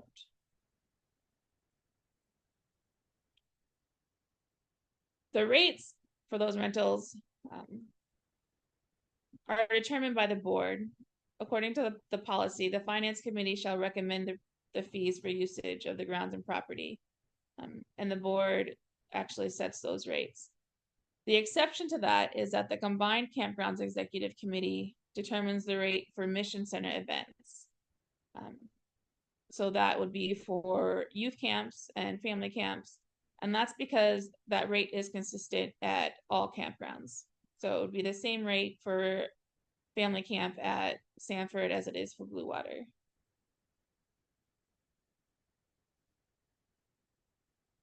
Renting church facilities to organizations outside of Community of Christ involves several risks and potential liabilities. So when we're talking about an outside group, that applies to any entity, group, or program that is not directed, controlled, or organized by the church who's using the church facilities or the parking lots. So there are specific things that need to be considered when we're looking at these and considering renting to these groups. Mission alignment, rental agreements, licenses, insurance, property taxes, and unrelated business income tax. And we'll go over each briefly. So mission alignment, you're going to want to make sure that the group and its activities align with and do not contradict our church identity, mission, message, and beliefs. Rental agreements should be in place with any organization using the church property, whether it's a one-time use or it's something that's reoccurring. Those agreements should include dates and times of use, fees, insurance requirements, policies for property use, and other conditions as needed. This is something in the new year that we are going to be looking at, and I believe Dan is going to be trying to come up with some standardized agreements that could be used at the campgrounds. For licensing, groups must obtain appropriate licenses for hosting residential youth camps, serving food to the public, selling merchandise or food, or other activities that may have health or legal requirements to be met.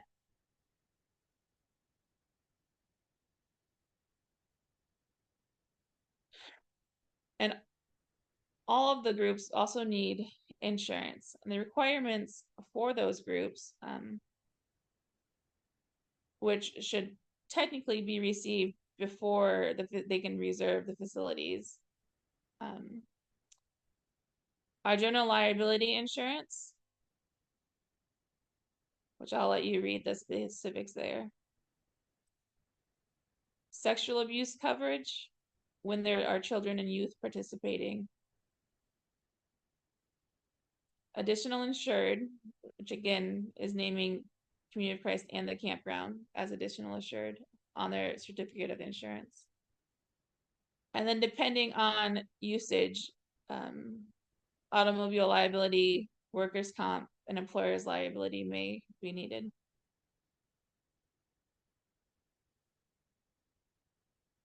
Exception to the insurance requirements may be made for individuals with a relationship to the church when renting for weddings, wedding receptions, funerals, and family reunions. Those without a relationship to the church should secure event or tenant users liability insurance protection coverage.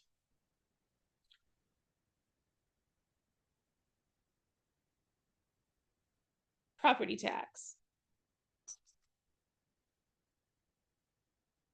Church property is exempt from property taxes in Michigan only when the property is being used for the purposes of the church or when used by another nonprofit charitable institution or governmental entity for their exempt purposes.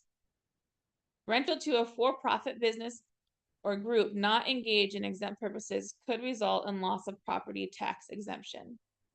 This is why you often hear say rent to other nonprofits. And I do want to point out that when it says loss of property tax exemption, or even in the following slides, we wouldn't be putting just the campground at risk. It would open it up to affect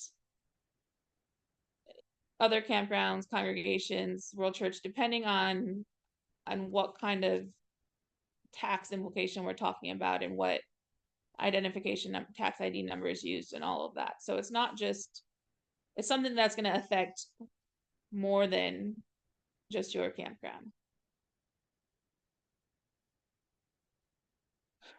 I have Unrelated, a question yeah. on that, Jessica. What documentation, if any, do you need from someone that's requesting to rent that shows that they are a nonprofit or a governmental entity?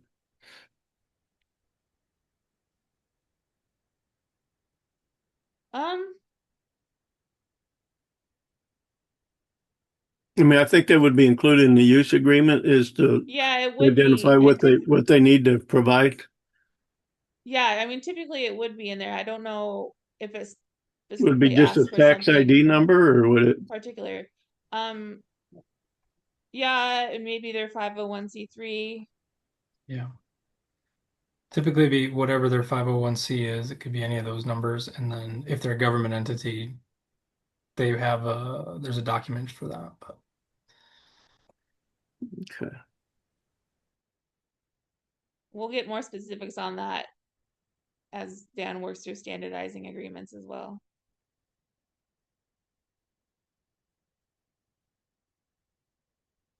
So unrelated business income tax. That's income from rent of real property, which is not excluded from unrelated business income tax. However, income from rent of personal property, which includes equipment and tools, or any services provided with a lease or rental, are not excluded and would be considered unrelated business income tax or unrelated business income. The campground must be prepared to pay UBIT if providing any services. And that would mean $1,000 or more of gross income from any of those unrelated business services. and you would have to report that once you reach that amount. You would have to, if you're expecting $500 or more, you would have to pay the estimated tax. And just for reference, right now in 2025, that the unrelated business income tax is taxed at the corporate rate, which is 21%.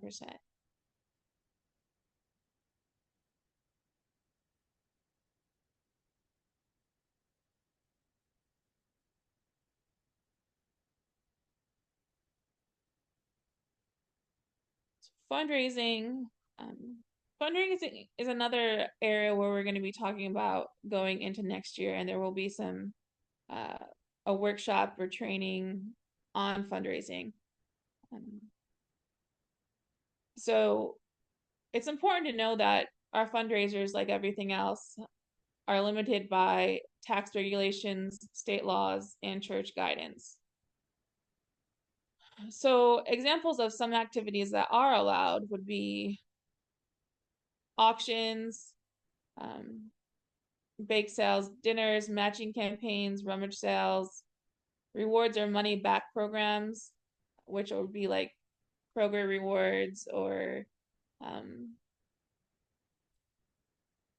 other stores that give you a percentage back. Raise right, which that's some of our jurisdictions are using that, where you buy gift cards and your organization gets part of the percentage. Special events. Now I say that those are permissible, but on a following slide, you will see that there's still things that we have to make sure we are following. Things that are non-permissible, which comes up a lot, would be raffles. And things that don't uphold our identity, mission, message, and beliefs.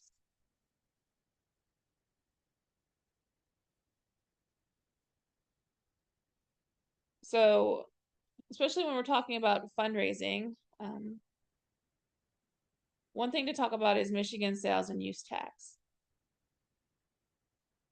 So religious organizations are entitled to sales and use tax exemption, except sales and activities that are mainly commercial enterprises. For those exemptions, purchases must be made by the church with church funds. We must provide Form 3372, and often will be requested to provide our 501c3 determination letter, which if a campground needs them, I can provide those. What would not be considered exempt are the things that we would be buying for resale, property mainly used in commercial enterprise, vehicles listed for use on public highways, merchandise to be given as prizes in games of skill or chance, sales of tangible personal property, including sales of meals in a commercial activity when conducted as a retail business for gain, benefit, or advantage, whether direct or indirect, and sales to church employees for their own personal use. In terms of charging and receiving sales tax or use tax, that would require us to register and obtain a sales tax license. Sales up to $10,000 for fundraising in a calendar year are exempt if the aggregate is less than $25,000. If sales are more than $10,000 in a calendar year, all sales are subject to tax. And taxes, if you charge a customer taxes, if they're not refunded to that customer, they would have to be remitted to the state.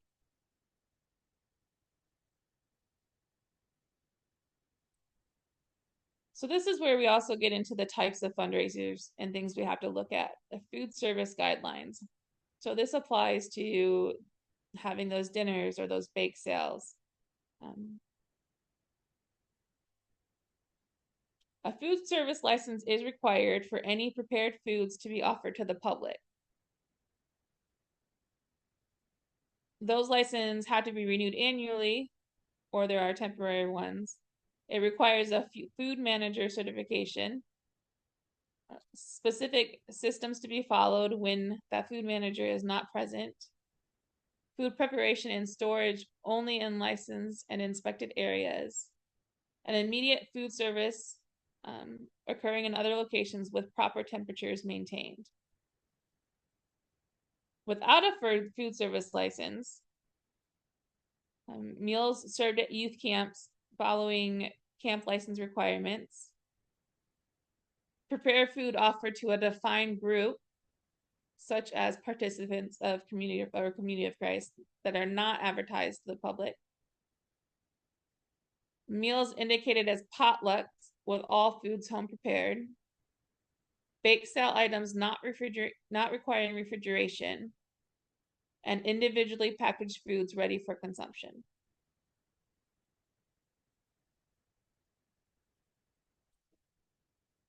Before we get to the questions, one other thing that didn't make it into the presentation that we wanted to cover was human resources.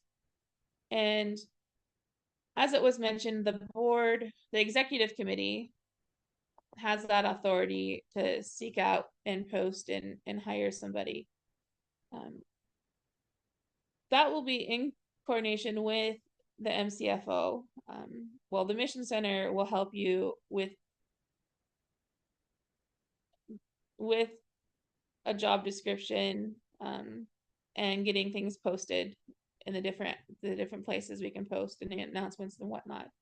The MCFO handles all of the human resource aspects as far as onboarding the employee, making sure you have all the right documentation, getting them set up and processing payroll, and those kind of things. Because they are all church employees in Michigan fall under the Mission Center payroll.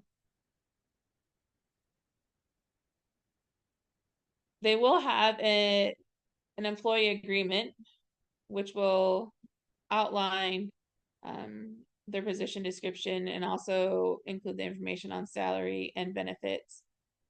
Right now, for any employee working 30 hours or more, we have to provide the benefits for the health benefits for. Supervision of those employees will also be outlined in the employee agreement,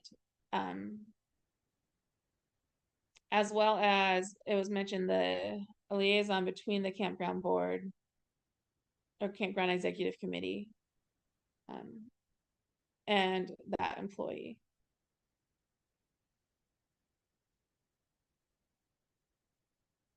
I believe that's it. Are there any questions about anything?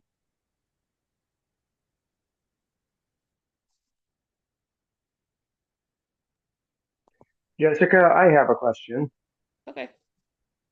I've had occasion a couple of different times where one time substituting on a weekend for our part-time caretaker, I needed to run in. The cook came to me and said, "Daryl, we don't have any Ziploc bags." Like, what? So we looked and, well, sure enough, there were hardly any. So I made a trip into town and got some. I'm not on the account at Gordon, and so I need to pay for them. Pre-approval is what I'm thinking about on a situation in short notice. I submitted that bill, and within a week or so, you reimbursed me. But I also had it happen where the local hardware store did not have the parts that I needed for a repair, and I had to run to Midland. I think I had to go to Home Depot or something. And so for a pre-approval, again, for they were incidental, $40 one time, maybe $60 another time. Does that come into play at all, or do you want me to call you, or what are you thinking about for pre-approval? We can define that more with it would be a little different, I think, at each campground. But basically, if you're there so you were there instead of Heidi, and Correct. there was supplies needed. If it's just Yes. minor supplies like that and it's needed, get it. Um, Okay. I mean, we would have, like I say, it could be discussed at each with each campground because um, typically it would be the caretaker purchasing things, but Sanford has a part-time caretaker, um, but they also have a very active maintenance committee. So we could agree on, the maintenance committee chair being able to spend a certain limit when doing projects or something. I mean, we could Okay. we could arrange that. But basically if it's the routine stuff that's needed, I don't have a problem with. Um, especially the small expenditures, but we don't need everybody from the board purchasing stuff and sending receipts or making any Okay. large purchases. Thank you.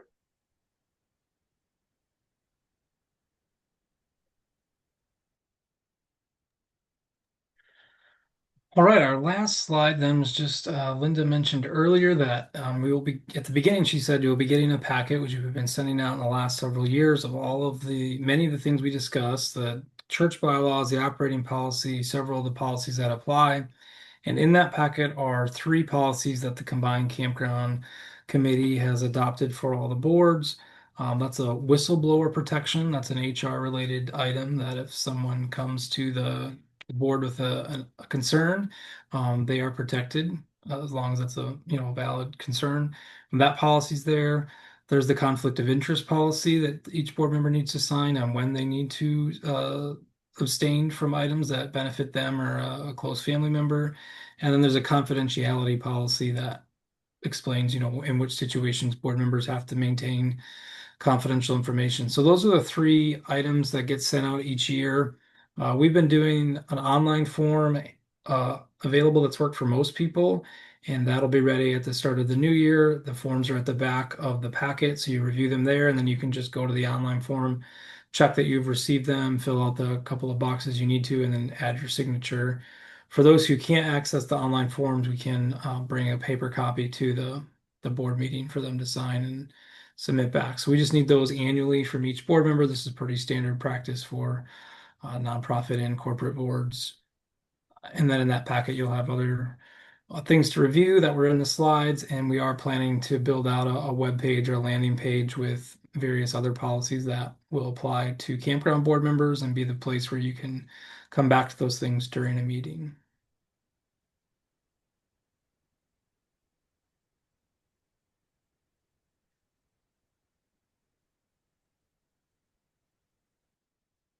All right, awesome. Thanks so much, Dan. Appreciate that. Um, Go ahead, Julie. I Yeah, have a question. sure.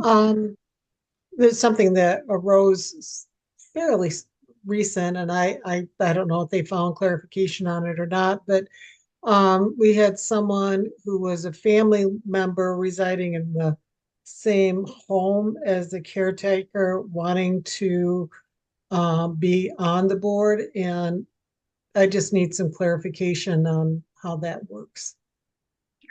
You'll be able to see that policy. It will be included in the board member packet that you'll get. So you'll have a copy of the policy that pertains to that.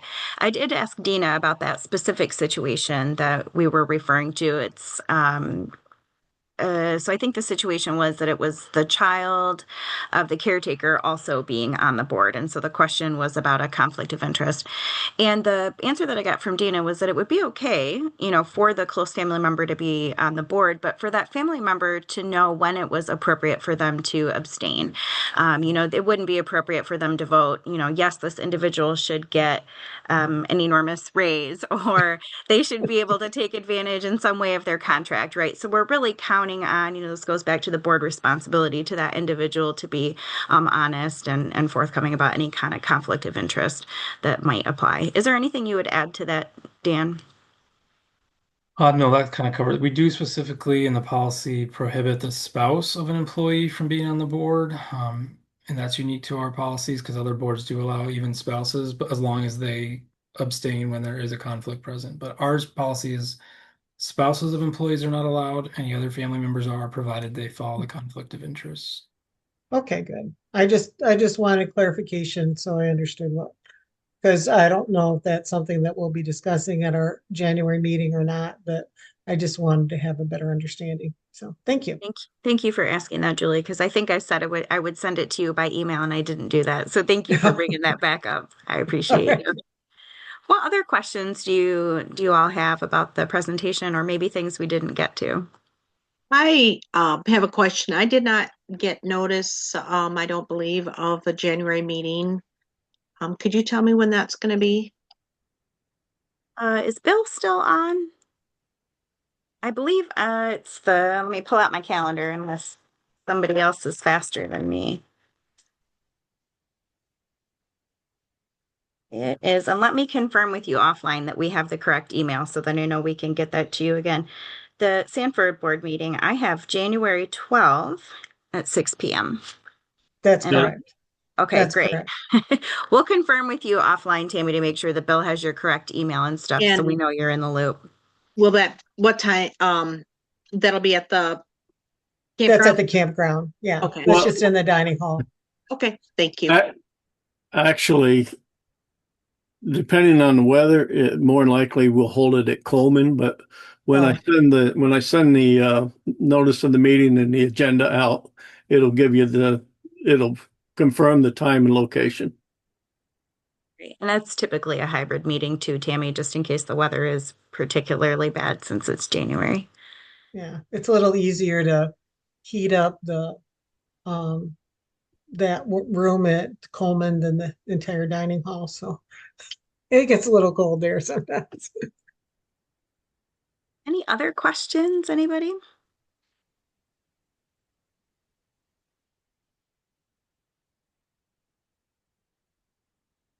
All right. Well, I hope this was helpful. Oh, I'm sorry. Daryl, did you just unmute to ask another question?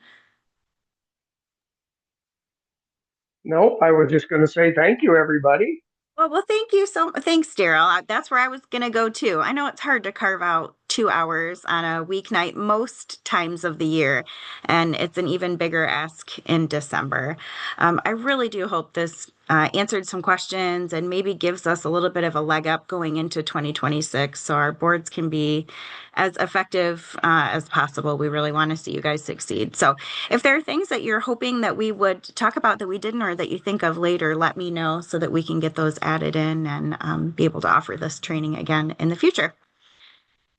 So thank you all very much. Thanks to Dan and Jessica for all of your hard work on the details there, and appreciate all of you for joining boards and agreeing to help us be so successful in 26. I appreciate all of you. So I'm wondering, Linda, if I could have a moment of your and Jessica and Dan's time before we close this out. sure, we can do that. Yeah. Awesome. All right. Well, thank you, everyone. Have a wonderful evening, and I will look forward to seeing all of you soon. Hey, can I have a moment real quick? Sure.